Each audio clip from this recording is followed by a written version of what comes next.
बच्चों कल थोड़ा मौसम की क्लाइमेट की वजह से कल के बच्चों को परसों में थोड़ा प्रॉब्लम होता और जल्दी नहीं आते बच्चे और बारिश लगी तो इसीलिए क्या है कल का क्विज सैटरडे का क्विज हमें अभी चलेंगे आफ्टरनून में फ्राइडे के रोज़। तो यहाँ पर क्या है साइंस का सेकेंड क्विज स्टार्ट है बच्चों। इसके पहले कैसे हुआ अल्हम्दुलिल्लाह तमाम बच्चे बहुत बेहतरीन तैयारी के साथ आए बहुत अच्छी मेहनत कर रहे हैं। उम्मीद करती हूँ कि साइंस भी इसी तरह आंसर करेंगे। यहाँ पर तुम्हारा 4 असबाक पड़ा है 4 असबाक में का पहला एक सबक स्किप करना है। नेक्स्ट आपका बचा 3 असबाक, एक धातों का और एक सर्किट और एक असास तेजाब और तादी। 3 असबाक के सवाल यहाँ पर पूछते हैं। पहले ग्रुप को 12 सवाल है फर्स्ट राउंड में, पहले राउंड में 12 सवाल है।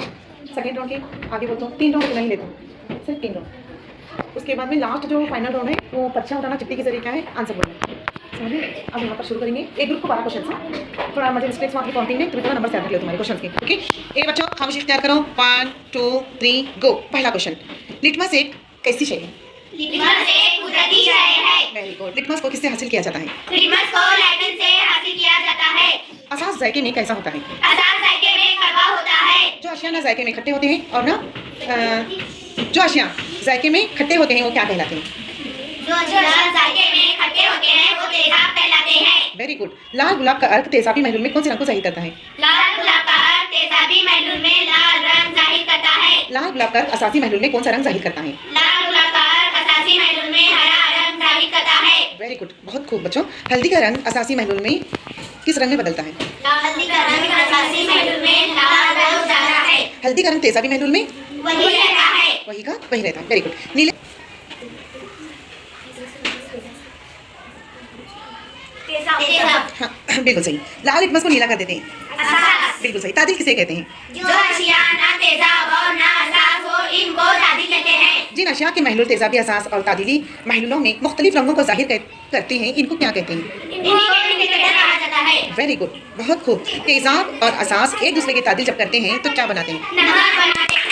मदीना ग्रुप यहाँ पर 12 क्वेश्चन होते हैं। काउंटिंग में थोड़ा मिस्टेक हो तो मेरे तुम्हारे नंबर को याद रखो क्वेश्चन के नंबर को। ओके मैं तो काउंट करता हूँ कभी कभी गलती से क्या हो जाता नंबर छूट जाता या फिर क्वेश्चन की तादाद छूट जाती है तो इसलिए क्या है बच्चों बोलो थोड़ा पीछे आवाज़ आ रही बच्चों की थर्ड फोर्थ की। बिल्कुल खामोशी इख्तियार करो बच्चों।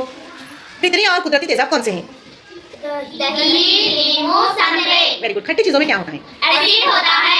कुदरती इंडिकेटर कौन से हैं? हल्दी लिटमस कलर। Very good. तादिली के दौरान एक नई शय बनती है जिसका नाम है डैश डैश। नमक। बिल्कुल सही। क्या नमक तेजाबी असासी और तादिली है? हाँ। मिट्टी में कौन सा एसिड पाया जाता है?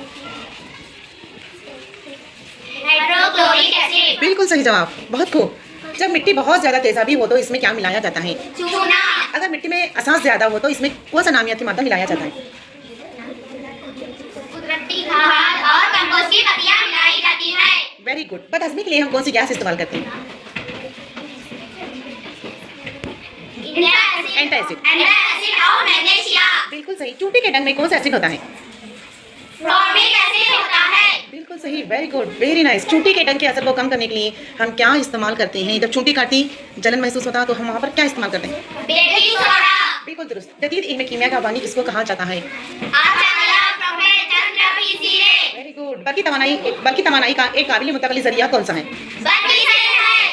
अगला सवाल जमजम ग्रुप के लिए बच्चों पहला सवाल है थर्ड फोर्थ वाले खामोशी तय करो। बैठ जाओ बच्चों।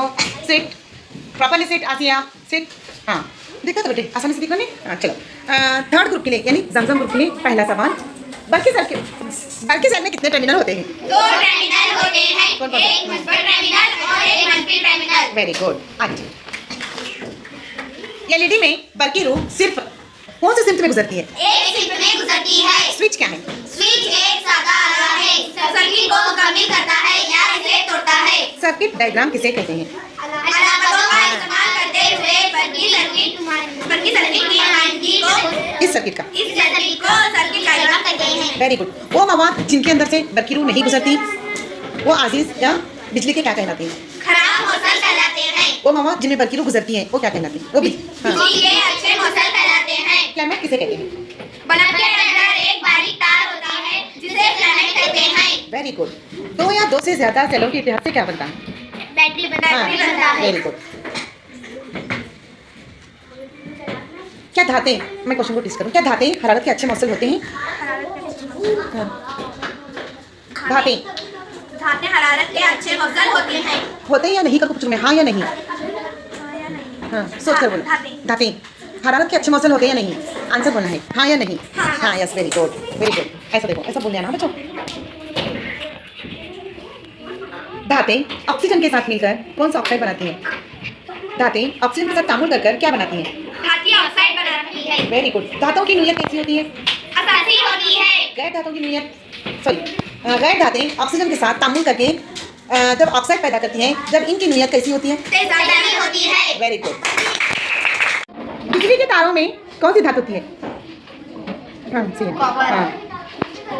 जानदार इस गैस के बगैर जिंदा नहीं रह सकते हैं। ऑक्सीजन, पानी को साफ करने के लिए ये इस्तेमाल किया जाता है। क्लोरीन। वेरी गुड, बहुत खूब। इस पर मुश्तमिल खाद को जब मिट्टी में शामिल किया जाता है तो पौधे सेहतमंद रहते हैं। Iron, yes. वो कौन सी धात है जो कमरे के दर्जा हरारत पर माया हालत में होती है?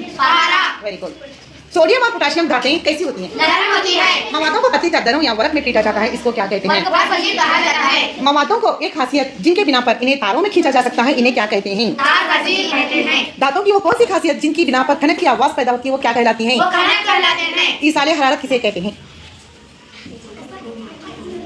वो माध्यम जो हरारत को अपने अंदर से आसानी से गुजरने देते हैं, वो इसाले हरारत कहलाते हैं। Very good. हरारत मुंतकिल करने वाले मवाद को क्या कहते हैं? मौसम हाँ, वेरी गुड।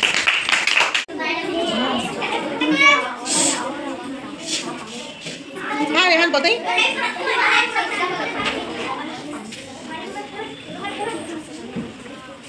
सोडियम धातु को मिट्टी के तेल में रखा जाता है, क्यों?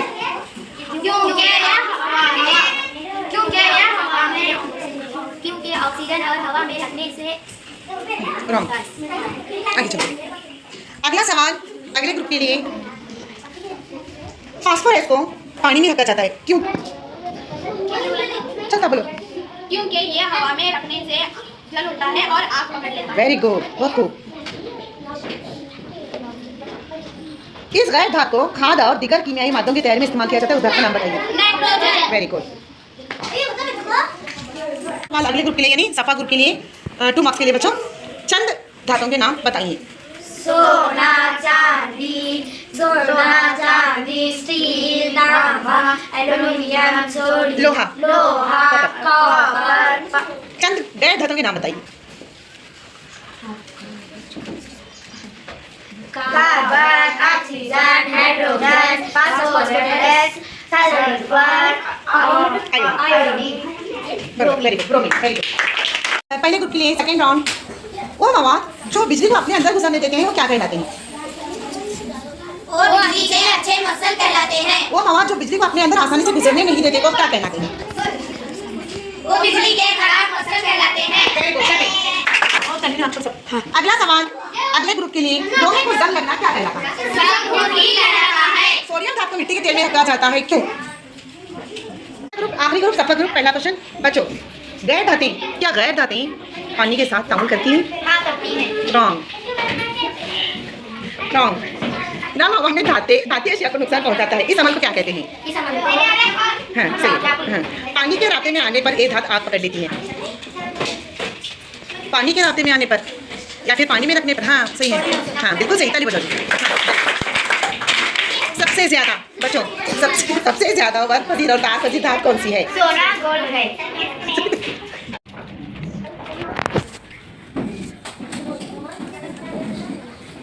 बताने का नहीं है, ग्रुप लीडर्स को बताना। हाँ, आओ। Very good. सल्फ्यूरिक एसिड बनता है। क्या सवाल पढ़ो? गंधक पानी में सल्फर डाइऑक्साइड घुलने पर कौन सा एसिड बनता है? हाँ, आंसर तुम्हारा। मेरा सल्फ्यूरिक एसिड बनता है।